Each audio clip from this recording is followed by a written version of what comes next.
beloved friends of freedom, children of the sun, I come to you tonight with the flame of freedom blazing fully upon the altar of my own heart, so that I may kindle upon the altar of your heart the self-same God-identifying factor of electronic light essence that blazes upon the altar of my being. I am charged with this essence. I am manifesting this essence. I am this essence of cosmic and universal reality.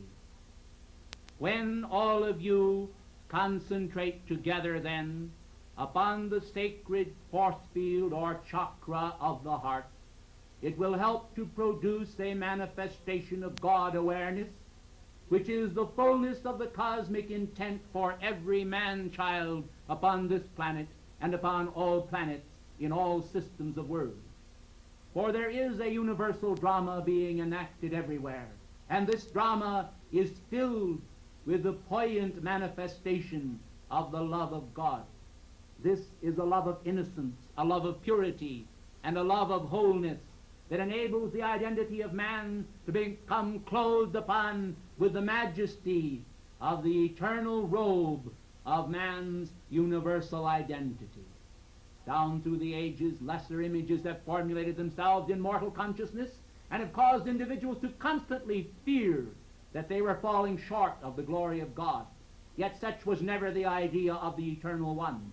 For your own beloved, mighty God presence, your God presence, I am, has ever held for you an inviolate image of cosmic light, which he has charged forth through all density of mortal creation, and has sought to bring you one and all into the family of universal identity, where you could then bask in the sunlight of your own flame of reality.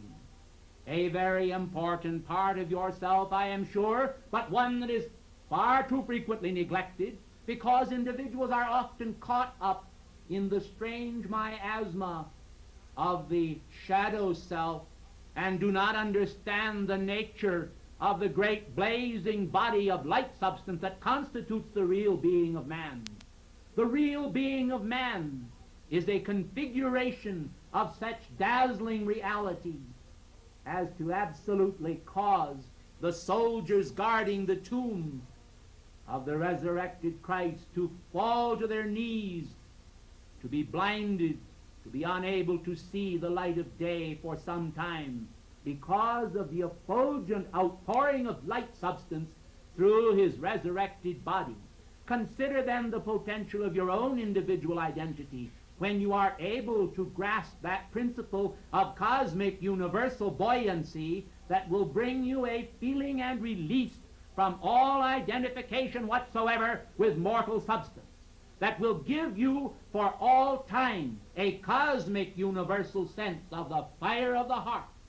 For the heart of man, which has been referenced as being deceitfully wicked, is also a chalice of such exquisite beauty when it is filled with the manifestation of the eternal intent that man can scarcely realize the former state from the latter. When he comes to that beautiful position in cosmic reality where the Son of the eternal presence manifests the fullness of all that each man is. Will you then tonight, while I'm speaking to you, concentrate upon the heart center of your being? Will you for a moment forget your so-called native identity, identifying with this particular embodiment in time and space? And will you come apart from all identification with such conditions as those that are often unreal, and enter into the great blazing reality of that sun center of self, anchored within the force field of your beating, glorious heart of light? Will you tonight then understand with me that when you enter into that heart of light, when you commune with that eternal presence that is actually pulsing moment by moment the flames of universal reality into the very cosmic force field of real identity, you can find at last that you are not a physical body at all, but a real person, a soul identifying both now and always with God, with the power of God, with the love of God, and with the flame of freedom that God is. When that flame of freedom breathes and lives within your soul, the paltry treasures of mortal self become as nothing, and man sees that he has been as a serf groveling in the sands and dust of the earth without ever understanding the meaning of his immortal destiny. For destiny comes to man when he is able to yield at last that sovereign free will that he has treasured so often and so frequently, but has not really understood. For alas, down through the pageant of the ages that constitutes life upon earth, and individual life for each man, he has played his many parts, identifying with the gross as well as the ethereal. He has felt that each identification during the time of its enactment was a ritual of reality, but he has seldom understood that it had no part with the reality of God unless it identified with the reality of God. For we are now not speaking about temporal things, about the passing scene, but we are talking about the eternal verities of God that actually create the fires of the mind, that endow mankind with a sense of compassion for his fellow men, that enable him to evaluate life properly and to esteem the virtues of freedom for himself and all humanity. Think you then that the conditions manifesting upon this planet today are the will of the eternal? Think you that God desires to create worms, that God desires to create animals to tear and destroy one another viciously?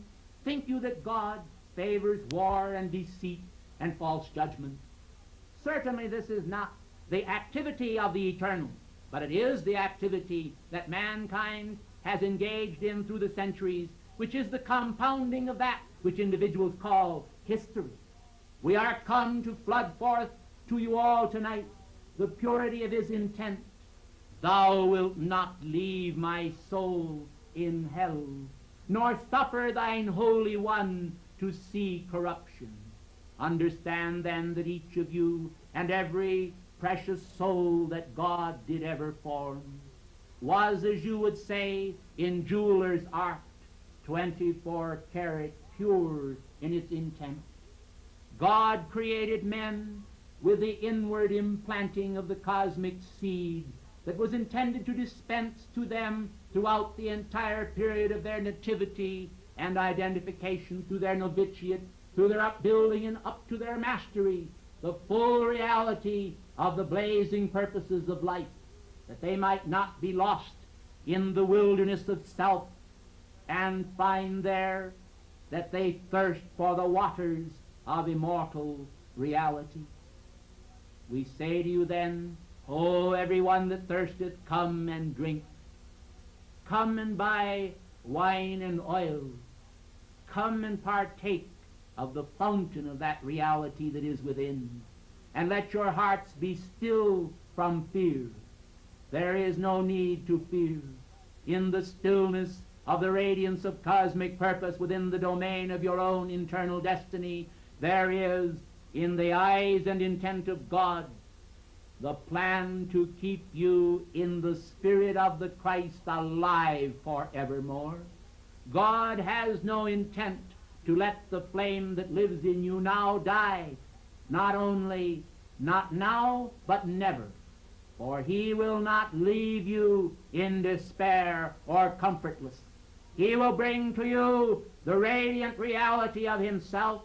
He will infuse this generation who will respond to him with the power of his love that will forever blaze forth into the world as daring achievement, as courage to do the right, as a sense of reality, as a sense of dazzling white raiment to be worn. The understanding then, refreshed, the washing of this holy morn, stretching out to purify the world, will be a cleansing to the entire world. And this cleansing will be in the holy name of freedom. We would make of the family of nations a harmonized mode, a harmonized congregation, a harmonization of heart. For then all pain and sense of struggle will cease, and you can teach one another the divine art, the divine graces, and the face of cosmic universal good fortune will smile upon you with renewed impact.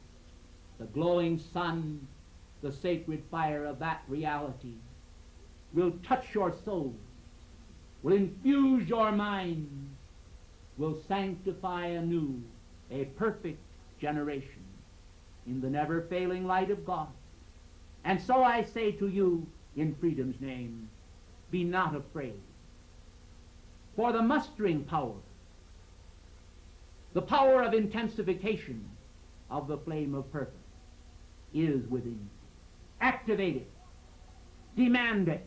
Call it forth from life. Invoke it. Refuse to remain glued to your seats, a part of a vain generation whose name is vanity.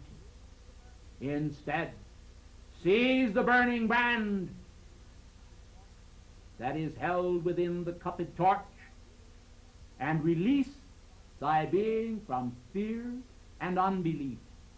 For reality is born within, the reality that is the faith of eternal achievement. Draw nigh then unto the heart of your presence now, and let the glowing fire that burns upon the altar of being rise and be repulsed again and again by cosmic energy. Let that energy flow over the lip of the cup, and let it make of all of you, the many, one. Let it flow out into the world with fiery intensity.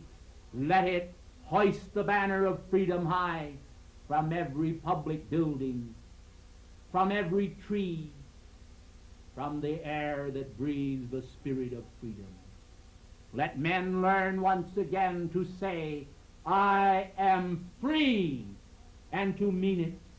Let men learn once again to say, I am clean, and be it.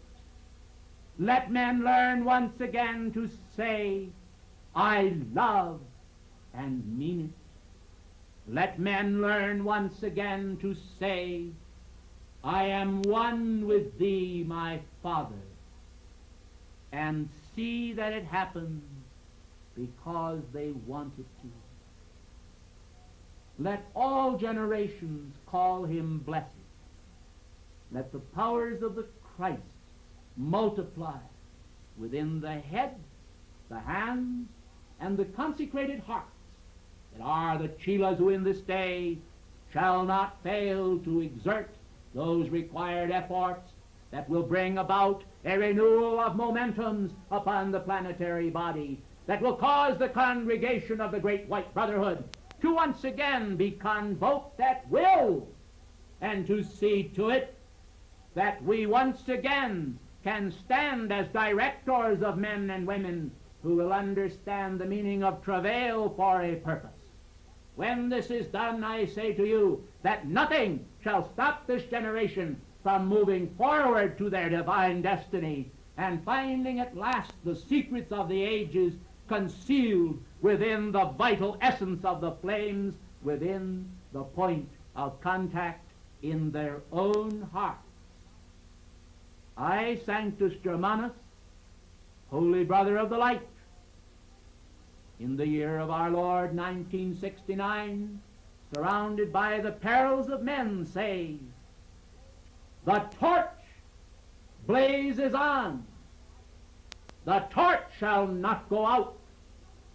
The torch shall live in you.